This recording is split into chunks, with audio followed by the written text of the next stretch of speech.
Has anybody ever told you that you are a negative person? Or do you know someone who's always saying or doing negative things, bringing their negative energy around you?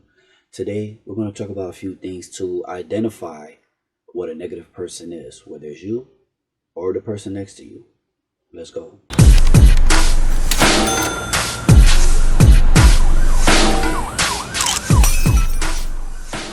Okay, friends from across the globe, thanks for tuning in. I'm David Maldonado, aka Road Dill. Today we're going to talk about negativity.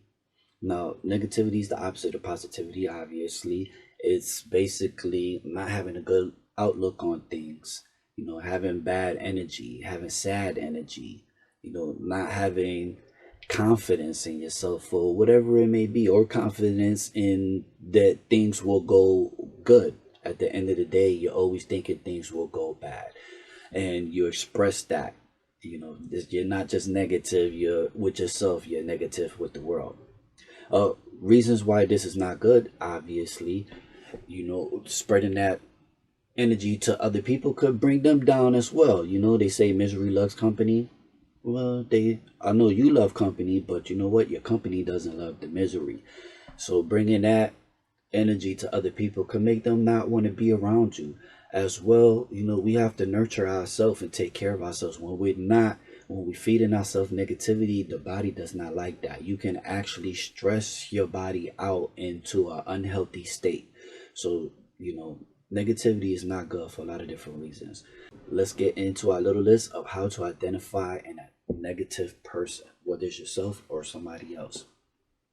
Number one thing that a negative person does is they worry. They worry too much. Now, worrying is thinking about something too much at the end of the day, because we can't be naive. There are things that happen. There are different scenarios when we are trying to do something, or in life, period, whether it's our relationship, our job, whether we're thinking about finances, our kids. There are always scenarios that can happen, whether it's good or bad. But when you worry or you think too much about the negative, basically you are worrying, because you're not focused on what can happen good. You're not focused on other things. You're just have your mind locked on this one negative scenario when there's a lot of other things that's going on. There's a lot of other things that could happen, and a lot of those things could be good scenarios. So a number one thing that a negative person does, is worry. Number two, similar to being a worrier, a negative person is a pessimistic. Now, pessimistic is different, where you're not just worrying about a particular thing, but you always have a negative outlook, or you never see the positive in any scenario. Basically, if I come along and I say, hey, I just won the lottery, you'll say something like, oh yeah, but you'll have to pay a lot of taxes. So you always see the bad in all scenarios. You're not particularly, it's not like worrying, you just don't see the good and stuff. You might say, hey, it's sunny today, but you worried about yesterday. Yeah, but yesterday was raining all day. Look at the puddles still on the ground. You always find something not good to say. So that's a pessimistic person. If you know someone like that, that's always saying something negative, or always looking at the bad side, the cup as being half empty all the time, then that's a good indicator right there. Number three, a person who tends to underachieve. Now, how do you know if you're an underachiever? How do you know if another person is an underachiever? Now, it could be someone who has the skills, the know-how to do things, or they're just capable of learning these skills or know how to accomplish something, but they scared to put themselves in those shoes. They scared to say, hey, I can do that. They scared to fill out that application. They scared to say, hey, I deserve a raise, or hey, I deserve a promotion, or maybe they even scared to step to that pretty lady, or whatever it may be.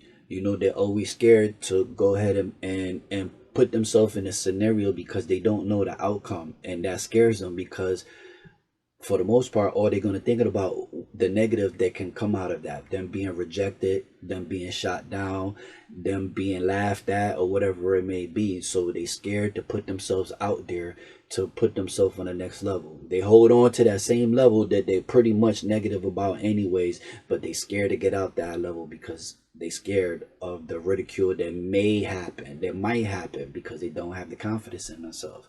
Why? Because they're negative about themselves as well. Number four, similar to being an underachiever, they are scared to experience things. They scared because of they are secure in their comfort zone. They don't want to go out, of course, because they don't want to fail. They don't want to laugh. They don't want to look silly. Going listening to different music or trying different foods or whatever it may be. So they scared to experience things because they don't want to feel uncomfortable, because that's all they're worrying about, or the bad things that may happen. And if you be honest with you, I know there's a lot of people that we know that are like this, just with these four examples so far of what a negative person may be or what they may look like. I know we know a lot of people that pretty much look and sound like this.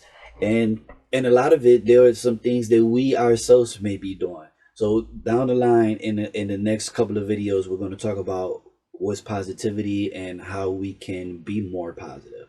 So, tune in for that. Number 5 on our list, that's what we're doing, 1 through 5, and there are plenty of more indicators of someone who is a negative person, but these are some of the top ones that I have on my list. And that is complaining. Someone is always complaining. Now, you're just not being a worrier, you're just not being pessimistic. Now you putting your negativity out there and you're complaining to other people. You're putting that negative out, whether you're complaining to your friend, whether you're complaining to your spouse, your mate, whether you're complaining to the waiter, your boss, the people underneath you, they maybe you supervise, or whoever it may be. You have a complaint all the time. You have something negative that you always see. You're always frustrated about something. You always don't like something. You're always irritated. You're always unhappy. You're always not content. You are a complainer, and you want people to know that because you want to share your negativity. You want to share your misery, and it's not nice. So people like that, it's a good indicator that they're negative people. And you already knew that, but now we definitely know. So what can we do about it? One, you can protect your space. And now you know what type of person there is. Maybe if they only doing 1 or 2 things that you identify so far, if they doing it a lot, that could bring you down. They could be sucking the little bit of positive energy that you have. And negativity is a weird thing because we remember negative more than we remember positive. For example, we was out all day and we was having a great time. We went to the amusement park, we went out to dinner, we went shopping and all this stuff, and then somewhere in the middle of that, I said one funny joke or something that you didn't like, and it kind of rubbed you the wrong way.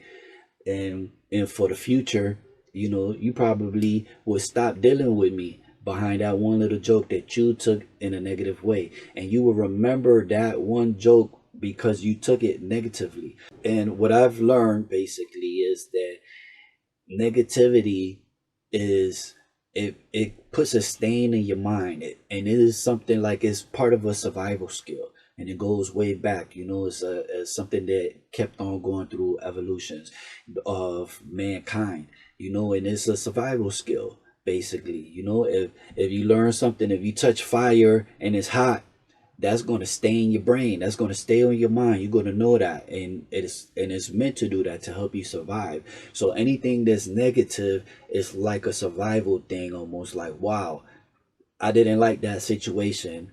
Let me, let me worry about it. This can happen or that can happen, and we're stuck on that negativity because, we think that basically our survival depends on this. So positivity, even though, is something that we have to work on twice as hard as, being negative. Even though we put a lot of effort into being negative, we have to put twice as much effort into being positive. One, to overcome the negativity that we already have within us, and two, so that we can continue to be positive and more positive than we are negative. Because of course negative things happen, bad things happen, unhappy things happen, but of course a lot of positive things happen. So we got to be work twice as hard, to stay on that positive spectrum. All right, so thanks for tuning in, thanks for listening, and hopefully you guys subscribe, like, share, and I'll see you next time.